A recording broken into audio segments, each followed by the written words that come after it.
क्या इंडिया के लिए ये जो ओवरऑल जियोपॉलिटिकल सिनारियो है ये इंडिया को बेनिफिट करेगा इन द नेक्स्ट 5-10 इयर्स या थोड़ा कोल्ड ही रहने वाला है? आपकी इस पे क्या देखिए, मेरे एनालिसिस है? हिसाब से इंडिया इससे चुपचाप निकल रहा है। देखिए, इंडिया ने स्पेशली यूएस से कहा था कि आप रशिया को मत छेड़ो, हाँ, लेकिन जो बाइडेन माने नहीं। उन्होंने कहा जी रशिया को छेड़ूंगा, रशिया को मैं घुटने पे ला दूंगा तो मैं इलेक्शन जीत जाऊंगा। हाँ, अब वो फंस गए हैं अब और रशिया की इकोनॉमी नंबर 1 पे चल रही है। राइट, और इंडिया, हमारे फॉरेन मिनिस्टर गए हैं जब रशिया के अंदर, तो रशिया के प्रेसिडेंट भी उनसे मिले। जबकि कोई फॉरेन मिनिस्टर जाता है तो उनके प्रेसिडेंट मिलते नहीं है, बिल्कुल, लेकिन वो मिले हाँ, इनकी इज्जत की वजह से। हाँ, और जब ईरान गए जयशंकर, तो वहां के प्रेसिडेंट भी इनसे मिले। हाँ, तो हमारी जो पोजीशन है पीएम मोदी की वजह से। और जब यह सारा कुछ चल रहा था तो उस टाइम पे 9 जनवरी को यूएई के क्राउन प्रिंस वो इंडिया विजिट किए। हाँ, और इससे लगता है कि पीएम मोदी की पोजीशन क्या है और इंडिया की क्या पोजीशन है। बिल्कुल, बिल्कुल, देखिए, एक क्या था कि एक ट्रेड रूट चल रहा है, हाँ, जैसे रशिया से सामान आने में 45 दिन लगते हैं। हाँ, अब इंडिया ने नया रूट देखा है, बल्कि ईरान, रशिया और इंडिया ने मिलकर के एक नया रूट ढूंढा है। कैस्पियन सी से सारा सामान आएगा अर्मेनिया के अंदर, जो एक क्रिश्चियन कंट्री और रशियन रिपब्लिक है, वहां से आएगा ईरान में, और ईरान के चाबार पोर्ट से वो सामान इंडिया के अंदर पहुंचेगा। जो सामान को 45 दिन लगते थे वो 20 दिन में आ जाएगा इंडिया के अंदर। तो हमारी रशिया से ट्रेड बढ़ेगी, बिजनेस बढ़ेगा। और इसी तरीके से एक नया रूट इंडिया ने बीच में निकाला है बहुत सी कंट्रीज के साथ मिलके।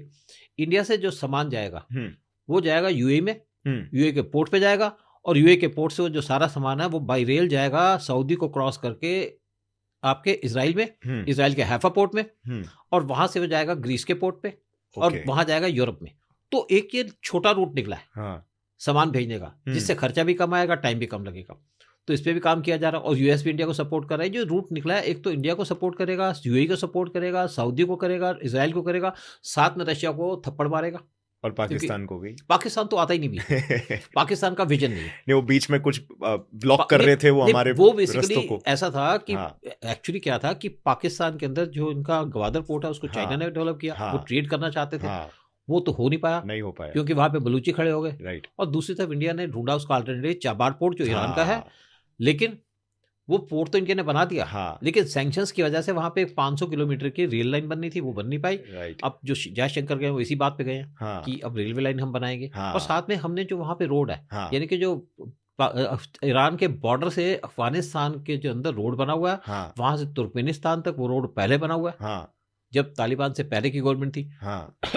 और अब वो रोड को दोबारा जो रूट है, क्योंकि हम रशियन रिपब्लिक से बिजनेस करना चाहते हैं, उनके पास ऑयल है, उनके पास गैस है, उनके पास वहां पे नेचुरल रिसोर्सेज हैं, यूरेनियम भी है, और वो लैंडलॉक्ड है, जिनको चाइना एक्सप्लॉइट कर रहा है। तो हमने ये जो नया रूट खोला है वो पाकिस्तान को काउंटर करने के लिए खोला है। पाकिस्तान का सीपीसी तो फेल हो गया, यहाँ पे कुछ हो नहीं पा रहा। तो ये रूट जो चाइना यूएस के सैंक्शन की वजह से बना था, ये डिसरप्टेड था। लेकिन अब तालिबान भी इंटरेस्टेड है कि नया रूट खोलने के लिए।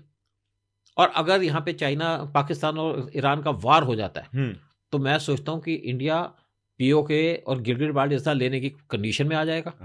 और अगर हमारे पास पीओके और गिलगित बाल्टिस्तान आ जाएगा, तो हमारे पास एक तो 90,000 किलोमीटर का एरिया हमारे कंट्री में आ जाएगा, जो हमें बिलोंग करता है। और दूसरा क्या है कि हमारा डायरेक्ट लिंक बन जाएगा अफगानिस्तान के साथ। और उससे हम बिजनेस कर पाएंगे रशियन रिपब्लिक से, क्योंकि तालिबान से हमारे को कोई दिक्कत नहीं है। और उससे क्या है, तो पाकिस्तान और चाइना का कनेक्शन टूट जाएगा अगर हम गिलगित बाल्टिस्तान पे कंट्रोल कर लेंगे। तो हमारे एक क्या था कि तुर्कमेनिस्तान से एक गैस की पाइपलाइन आनी थी, तापी, तुर्कमेनिस्तान, अफगानिस्तान, पाकिस्तान, इंडिया, और पाकिस्तान उसके अंदर टांग अड़ा रहा था। तो अगर हमारे पास गिलगित बाल्टिस्तान आ जाएगा तो हम एक नई पाइपलाइन स्टार्ट कर देंगे, PAI, तुर्कमेनिस्तान, अफगानिस्तान और इंडिया।